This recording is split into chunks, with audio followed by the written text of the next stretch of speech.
بسم اللہ الرحمن الرحیم۔ پیارے بچوں، کیسے ہو آپ سب؟ امید کرتی ہوں کہ آپ تمام بخیر ہوں گے۔ دیکھیے، آج ہم جس بارے میں بات کرنے والے ہیں وہ ہے مذکر اور مؤنث۔ ٹھیک ہے، ہم نے سب سے پہلے اسم کو پہچانا، تو ہم نے پھر اس کے بعد یہ پڑھا کہ اسم کو جملوں میں استعمال کرنے کے لیے 4 باتوں کا جاننا ہمارے لیے ضروری ہے۔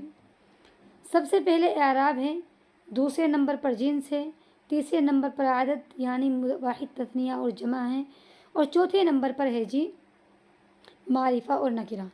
تو ہم نے اعراب جو تھا اس میں فرسٹ نمبر پر اس کو ہم نے مکمل کیا، یعنی اعراب کی قسمیں معرب، ٹھیک ہے، مبنی، دونوں کو ہم نے کمپلیٹ کیا۔ پھر معرب کی 2 تھی، منصرف، نمبر 2 غیر منصرف، انہیں بھی ہم نے کمپلیٹ کیا، یعنی منصرف کو بھی ہم نے کمپلیٹ کیا۔ سب سے پہلے اعراب، پھر اعراب کی 2 قسمیں معرب ہے، مبنی ہے، پھر معرب مبنی کو ہم نے کیا، پھر معرب کی 2 قسمیں منصرف اور غیر منصرف۔ ان تمام کو کمپلیٹ کرنے کے بعد، اعراب کو مکمل کرنے کے بعد، اب ہم آتے ہیں دوسری قسم پر، وہ ہے جنس، یعنی اسم کو جملوں میں استعمال کرنے کے لیے ہمارے لیے اس کی جنس کا جاننا بھی ضروری ہے۔ ٹھیک ہے، یہ میں صحیح سے کر لو۔ جنس کس کو کہتے ہیں؟ تو جنس کے اعتبار سے اگر بات کی جائے، ٹھیک ہے، جنس کے اعتبار سے اسم کی کتنی قسمیں ہیں؟ اسم کی 2 قسمیں ہیں، ٹھیک ہے، 2 قسمیں ہیں، ٹھیک ہے۔ وہ 2 قسمیں کون کون سی ہیں؟ نمبر 1 ہے جی مذکر اور نمبر 2 ہے جی مؤنث، ٹھیک ہے۔ نمبر 1 مذکر، نمبر 2 مؤنث۔ جنس کے اعتبار سے، جنس آپ سمجھتے ہیں جینڈر کو کہا جاتا ہے، جینڈر، ٹھیک ہے، اس کی 2 قسمیں ہوتی ہے، ایک فیمینائن اور ایک ہوتا ہے میسکولائن، یعنی مذکر اور مؤنث، ٹھیک ہے۔ ظاہر ہے یا تو ہوگا کوئی نر، یعنی مرد ذات ہوگا، یا کوئی عورت ذات ہوگا، 2 ہی تو ہو سکتے ہیں نا۔ جنس کی اگر ہم بات کریں، یا تو مرد ذات ہوگا یا عورت ذات، 2 ہی ہو سکتے ہیں، مادہ ہوگا یا نر ہوگا، ٹھیک ہے۔ چاہے وہ جانوروں میں ہیں، جانوروں میں بھی دونوں ہوتے ہیں، مادہ بھی ہوتا ہے، نر ہوتا ہے، ٹھیک ہے۔ چاہے وہ انسانوں میں ہوں، چاہے وہ کسی بھی چیز میں ہوں، حیوانوں میں، درندوں میں، سب میں ہی ہوتا ہے، یا تو وہ ہے مطلب مذکر ہوگا یا مؤنث ہوگا، یعنی مرد ذات ہوگا یا عورت ذات ہوگا۔ تو مرد ذات کو مذکر اور عورت ذات کو مؤنث کہتے ہیں۔ سمجھ میں آ گیا؟ یہ میں نے آپ کو سمپلی بتلایا ہے، اب آپ آگے دیکھیے، ٹھیک ہے۔ اب ہم بات کر لیتے ہیں کہ مذکر کس کو کہتے ہیں، یعنی مؤنث اور مذکر 2 قسمیں ہیں، تو پہلے مذکر کی بات کر لیتے ہیں، مذکر کسے کہا جاتا ہے۔ تو دیکھیے، مذکر کی اگر ہم بات کریں تو مذکر، ہر لفظ مذکر ہی ہے تب تک کہ اس میں مؤنث ہونے کی کوئی علامت نہ پائی جائے۔ اگر ہمارے سامنے کوئی بھی مطلب لفظ آیا، کوئی بھی ہمارے سامنے اسم آیا، اگر آپ کو یہ لگ رہا ہے کہ اس میں مؤنث ہونے کی کوئی علامت نہیں ہے، کوئی نشانی نہیں ہے، تو سمجھ لو کہ وہ کیا ہے، وہ مذکر ہے۔ جس میں مؤنث ہونے کی کوئی علامت نہیں ہے تو وہ مذکر ہی ہے، یہ مذکر ہے، ٹھیک ہے۔ اس کے بعد آتے ہیں جی مؤنث۔ مؤنث کس کو کہا جاتا ہے؟ مؤنث اگر ہم ایسے بات کریں تو مؤنث 2 طرح کے ہوتے ہیں، ایک ہوتا ہے مؤنث حقیقی اور دوسرا ہوتا ہے جی مؤنث غیر حقیقی۔ مؤنث حقیقی اور مؤنث غیر حقیقی، ٹھیک ہے۔ مؤنث حقیقی وہ مؤنث ہوتا ہے جس مؤنث کے مقابلے میں کوئی مذکر موجود ہوتا ہے، وہ مؤنث حقیقی کہلایا جاتا ہے۔ سمجھ میں آ گیا؟ یعنی جو مؤنث ہمارے سامنے آ گئی، اگر اس کے مقابلے میں کوئی مذکر موجود ہے تو وہ مؤنث ہے۔ جیسے ماں ہے، اب ماں کے مقابلے میں کیا ہے؟ باپ، باپ مذکر ہے تو سمجھ لو کہ ماں مؤنث حقیقی ہے، کیونکہ اس کے مقابلے میں جو باپ ہے وہ مذکر موجود ہے۔ میں کہتی ہوں بہن، بہن، اس کے مقابلے میں کیا موجود ہے؟ بھائی، تو یہ بہن بھی مؤنث ہے کیونکہ اس کے مقابلے میں مذکر بھائی موجود ہے۔ تو جس مؤنث کے مقابلے میں مذکر موجود ہوتا ہے تو وہ کیا کہلائی جاتی ہے؟ وہ مؤنث حقیقی کہلائی جاتی ہے، ٹھیک ہے۔ یعنی جس چاہے وہ بہن ہے تو مقابلے میں بھائی ہے، ماں ہے تو مقابلے میں باپ ہے، بیٹی ہے تو مقابلے میں بیٹا ہے، چاچی ہے تو مقابلے میں چچا ہے، ٹھیک ہے، خالہ ہے مقابلے میں خالو ہے، مذکر جو ہے، ٹھیک ہے، اور بھابھی ہے تو اس کے مقابلے میں بھائی ہے، بہن کے مقابلے میں بھائی ہے، تو جس بھی مؤنث کے مقابلے میں مذکر موجود ہے تو وہ مؤنث حقیقی کہلائے جاتے ہیں، ٹھیک ہے۔ اس کے علاوہ عورتوں کے جو نام ہوتے ہیں یہ بھی تمام مؤنث ہی ہوتے ہیں، اور جو عورتوں کے رشتوں کے لیے بہن وغیرہ جو میں نے بتلا بھی دیا آپ کو، یہ بھی مؤنث ہی ہوتے ہیں۔ اب نمبر 2 پر ہم آتے ہیں مؤنث غیر حقیقی۔ مؤنث غیر حقیقی کس کو کہا جاتا ہے؟ آپ اسے مؤنث لفظی بھی کہہ سکتے ہیں، ٹھیک ہے، مؤنث غیر حقیقی کہہ لو یا مؤنث لفظی کہہ لو، دونوں میں باتیں کی ہیں۔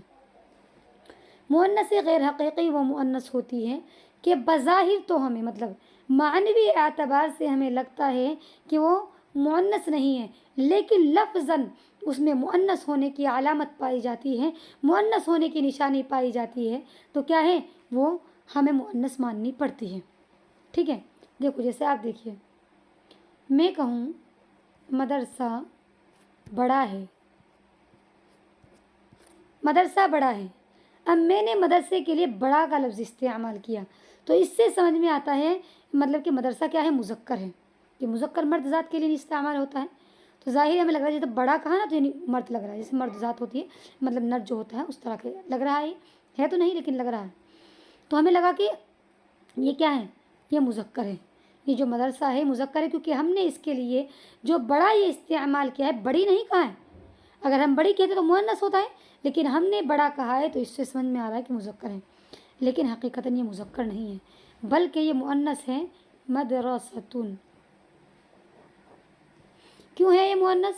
کیونکہ اس کے اندر لفظوں میں جو ہے مؤنث ہونے کی علامت موجود ہے، وہ ہے تائے تانیث، تا، کہ تا جو ہے مؤنث کی علامت میں، اس میں آگے بتلاؤں گی آپ کو، تو یہ کیا ہے، لفظاً تو یہ مؤنث ہے لیکن معنوی اعتبار سے دیکھا جائے تو مؤنث نہیں لگ رہا ہے، سمجھ میں آ گیا؟ میں کہوں وہ اور بھی بہت سارے ورڈس ایسے آتے ہیں جو ہمیں لگتے ہیں بظاہر کہ مؤنث نہیں ہیں لیکن وہ مؤنث ہوتے ہیں۔ کیوں ہوتے ہیں مؤنث؟ کیونکہ ان میں لفظاً مؤنث ہونے کی علامت پائی جاتی ہے، جیسے طلحۃ لے لیجیے، طلحۃ بھائی معنی ہے طلحہ لڑکے کا نام ہوتا ہے، لڑکا ہی ہے وہ مذکر ہی ہے، لیکن یہ کس میں عربی کے اعتبار سے مؤنث مانا جائے گا کیونکہ اس میں مؤنث ہونے کی علامت موجود ہے، وہ تا ہے، سمجھ میں آ گیا؟ اسامہ ہے، ٹھیک ہے، اسامہ ہے، اس میں بھی مؤنث ہونے کی علامت پائی جا رہی ہے، وہ کیا ہے، گولتا ہے، حالانکہ اسامہ مذکر ہے، نام ہے مذکر کا، معنوی اعتبار سے مؤنث نہیں ہے لیکن لفظوں میں مؤنث ہونے کی علامت موجود ہے، اسی لیے یہ مؤنث مطلب مانا جائے گا۔ کس پہ؟ عربی کے اعتبار سے ہم کوئی بھی اس کے لیے فعل استعمال کریں گے یا ہم کوئی خبر استعمال کریں گے کہیں پر مبتدا بن رہا ہو تو ہم مؤنث ہی کریں گے، کیوں؟ کیونکہ معنوی ہمارے اعتبار سے لفظاً یہ مؤنث ہے، ٹھیک ہے۔ میں کہوں مدرسہ بڑا ہے، یہ میں کہوں کمرہ بڑا ہے، کمرہ بڑا ہے، کمرہ چھوٹا ہے، کمرے کے لیے بھی ہم بڑا ہے چھوٹا ہی کہتے ہیں، بڑی ہے چھوٹی نہیں کہتے، لیکن حقیقتاً عربی میں کیا ہے، مؤنث کیا ہے، مطلب وہ کمرہ جو ہے وہ مؤنث ہے، کیوں ہے؟ جیسے غرفتن، حالانکہ معنوی اعتبار سے دیکھا جائے تو مذکر ہے، کیونکہ ہم کہتے ہیں کمرہ بڑا ہے، کمرہ چھوٹا ہے، کمرہ لمبا ہے، ہم یہ نہیں کہتے کمرہ چھوٹی ہے، کمرہ لمبی ہے، کمرہ بڑی ہے، نہیں، کیوں؟ کیونکہ یہ مطلب معنوی اعتبار سے مذکر ہمیں بظاہر نظر آ رہا ہے لیکن یہ حقیقی مطلب لفظی اعتبار سے مؤنث ہے، اس میں گولتا آیا ہوا ہے تو ہم اس کو مؤنث ہی مانیں گے، ٹھیک ہے۔ اب ایک بات اور کلیئر کرنی ہے کہ ہم اعتبار کس کا کریں گے، اردو کا اعتبار کریں گے یا عربی کا اعتبار کریں گے مذکر یا مؤنث ہونے میں۔ بہت سارے ورڈس ایسے جو اردو میں مذکر ہیں لیکن ان کی جو عربی ہے وہ مؤنث ہے، تو دیکھیے اعتبار عربی کا ہوگا، جو عربی میں مؤنث ہے تو وہ مؤنث مانا جائے گا، جو عربی میں مذکر ہے وہ مذکر مانا جائے گا، سمجھ میں آ گیا؟ ابھی جو مؤنث غیر حقیقی ہے اس کی 2 قسمیں ہیں، ایک ہے مؤنث قیاسی، ٹھیک ہے، مؤنث قیاسی، نمبر 2 مؤنث سماعی، ٹھیک ہے، مؤنث قیاسی، مؤنث سماعی۔ مؤنث قیاسی وہ مؤنث ہوتی ہے کہ جس میں مؤنث ہونے کی کوئی علامت لفظوں میں موجود ہو،